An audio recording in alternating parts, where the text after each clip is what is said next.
이진숙이 청문회를 통과 못한 걸 넘어서 수사까지 받게 생긴 상황입니다. 증거 자료도 제출 안 하고 버티다가 야당 법사위원들한테 탈탈 털리고서 완전히 끝장나게 생겼는데요. 야당에서는 윤석열에 이어지는 후속 인사에 대해서까지 철저히 검증하고 탄핵을 예고하면서 끝까지 갈 준비를 마쳤습니다. 대통령실은 그야말로 초비상 사태를 선언했습니다. 오늘도 구독, 좋아요와 함께 정치사수 시작해보겠습니다. 더불어민주당이 윤석열 대통령이 이진숙 방송통신위원장 후보자 임명을 강행할 경우 즉각 탄핵에 돌입하겠다고 밝혔습니다. 민주당은 방송사법 필리버스터 사회를 거부한 국민의힘 소속 주호영 국회부의장을 국회 윤리특별위원회에 제소하는 방안을 검토 중입니다. 윤종군 원내대변인은 이날 국회에서 의원총회가 끝난 뒤 취재진과 만나 그간 민주당이 가장 강력히 주장한 게 방통위 2인 체제의 불법성이었기 때문에 즉각 탄핵에 돌입할 것이라고 밝혔습니다. 그는 이는 오래전부터 당내에서 합의된 입장이라며 방통위원장의 인재풀이 고갈날 때까지 탄핵을 할 수밖에 없다고 밝혔습니다. 그러면서 타협할 지점이 아니라고 덧붙였습니다.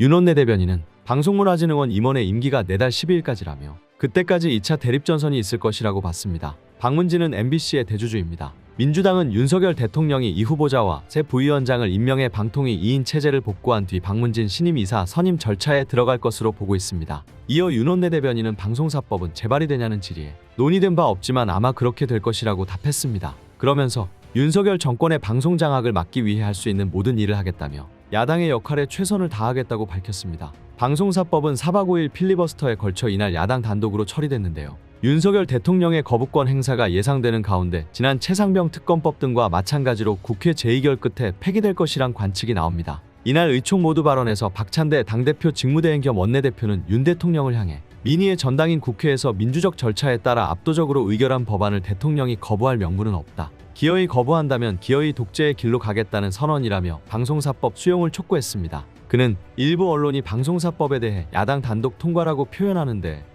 8개 원내정당 중에서 7개 정당이 참여해 압도적으로 통과시켰다. 여당 단독 반대라고 표현하는 게 상황의 본질에 부합한다며 국민의힘이 단독 거부한 이유는 명백하다. 윤 대통령이 방송장악 의지가 확고하기 때문이라고 주장했습니다. 그러면서 역사를 돌아보면 방송을 장악해 언론을 권력의 나팔수로 만들었던 독재 정권들의 말로는 한결같이 비참했다며 만일 윤 대통령이 방송사법을 또다시 거부하고 독재의 길을 고집한다면 역대 독재 정권의 말로를 그대로 따를 것이라고 경고했습니다. 한편 방송사법에 이어 노란봉투법과 민생회복지원금법 처리가 예상되는 다음 달 1일 본회의는 개최 여부가 불투명한데요. 윤 원내대변인은 8월 1일 본회의를 확실하게 열겠다고 말씀드리긴 어렵다며 상황에 맞게 유연하게 대처하겠다고 말했습니다. 그러면서 당 지도부가 믿고 기다려달라고 했다고 전했습니다. 국민의힘은 두 법안에 대한 필리버스터도 예고한 상태입니다. 지겹지도 않나 봅니다. 추경호 국민의힘 원내대표는 이날 방송사법 처리 규탄대회가 끝난 뒤 상임위에서 수기되지 않은 여야 간 합의되지 않은 법이 본회의에 일방적으로 상정되면 국민께 그 부당성을 알리는 필리버스터를 계속할 예정이라고 밝혔습니다.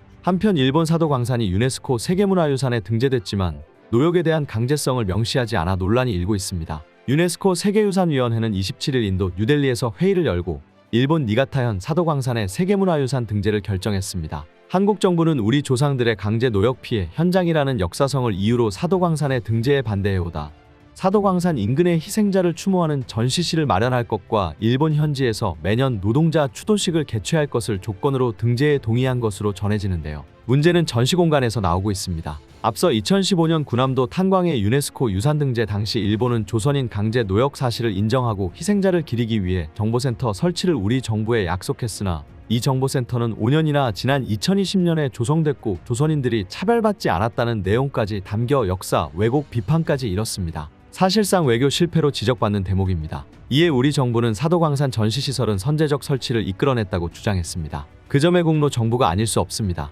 이번 사도광산 전시물에는 국가총동원법 국민징용령이 한반도에서 시행됐고 징용에 조선총독부가 관여했다는 사실, 노동자들에게 의무적으로 작업이 부여되고 위반자는 수감되거나 벌금을 부과받았다는 사실 등이 적혔습니다. 이와 함께 한반도 출신 노동자는 일본 출신자와 비교해 위험한 객내 작업에 종사한 사람의 비율이 높았다는 등 열악한 노동 환경을 보여주는 비교적 자세한 설명도 포함되기는 했으나 강제적으로 동원됐다는 사실은 쏙 빠졌습니다. 이렇게 당시 노역이 강제적으로 이뤄졌다는 명시적인 표현이 빠지면서 핵심을 놓쳤다는 지적이 당연히 나오고 있습니다. 우리 정부와 여당인 국힘만 외교적 성과를 이뤄냈다고 자화자찬하고 있는 상황입니다. 대체 어느 나라 정부입니까? 사도광산 전시실에는 강제징용이 아닌 징용 표현만 발견됐습니다. 대통령실은 강제징용 부분이 우회적으로 확인됐다는 입장입니다. 외교부 관계자는 가노 다케이로 일본 유네스코 대표의 명심 표현의 과거 약속을 그대로 이어가겠다는 뜻이 담겨 있는 것이라며 강제성 문제는 우리가 챙겨놓은 것이기 때문에 다시 한번 확인만 하면 되는 것이고 더 나은 이행 조치를 챙기려고 했다고 설명했습니다.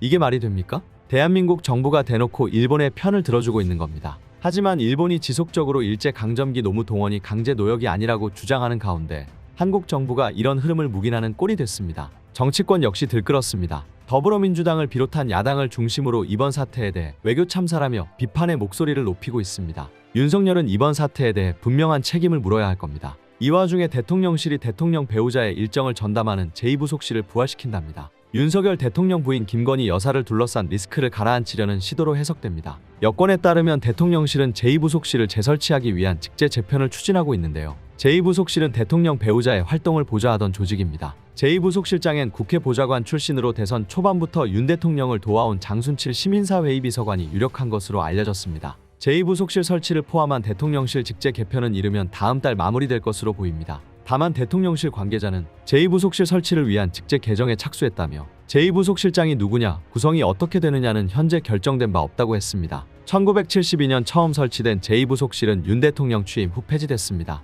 대통령 가족에 불과한 배우자에 대해 법 바깥의 지위를 관행화하는 건 맞지 않다는 이유에서였습니다. 이후 김 여사 일정 메시지 등은 대통령 비서 업무를 담당하는 부속실 내 배우자 팀에서 담당해왔습니다. 다만 연초부터 대통령실은 제2부속실 부활을 검토해왔죠. 명품 가방 수수 등 김 여사를 둘러싼 리스크가 불거졌기 때문입니다. 윤 대통령도 연초 인터뷰에서 명품 가방 수수 사건을 언급하며 제2부속실 설치를 검토하겠다고 했습니다. 이후 제2부속실 재설치 논의는 5달 가까이 이어졌습니다. 한때 대통령실은 김 여사의 외부 활동이 거의 없다며 제2부속실 부활에 미온적인 기류가 흘렀습니다. 이달 여당인 국민의힘 전당대회를 계기로 다시 분위기가 변했습니다. 한동훈 현 대표를 포함한 당권주자 모두가 제2부속실 설치를 윤 대통령에게 제안하겠다고 공약했기 때문입니다. 대통령실 관계자는 국민의 뜻을 수용해서 직제 개편을 통해 제2부속실을 설치하겠다고 최종 결심한 것이라고 했습니다. 최민석 더불어민주당 대변인은 이 시점에 허울뿐인 제2부속실을 설치하는 것은 김 여사를 각종 의혹으로부터 방탄하는 벙커로 활용하겠다는 의도로 분명하다며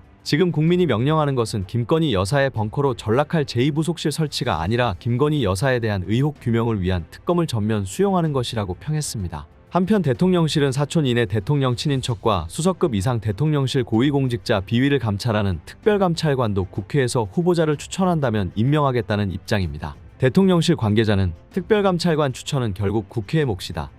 국회에서 후보자를 추천하면 언제든지 임명하겠다는 대통령실의 입장에는 변함이 없다고 했습니다. 특별감찰관은 국회에서 후보자 3명을 추천하면 대통령이 그 중에서 1명을 임명하게 돼 있습니다. 특별감찰관은 초대 이석수 감찰관이 2016년 퇴임한 이후 고위공직자비리수사처 설치와 여야 이견 등으로 인해 8년째 공석입니다. 지금 정부는 국민들한테는 전혀 관심도 없습니다. 그저 본인들이 권력 잡고 있을 때 조금이라도 더 땡겨먹을 궁리만 하고 있습니다. 이런 대통령 국민들은 필요 없습니다. 당장 자리에서 끌어내려야 합니다. 오늘 내용은 여기까지입니다. 유익하셨다면 구독과 좋아요 한 번씩 부탁드립니다. 대한민국이 바로 서는 그날까지 정치사수가 함께하겠습니다. 감사합니다.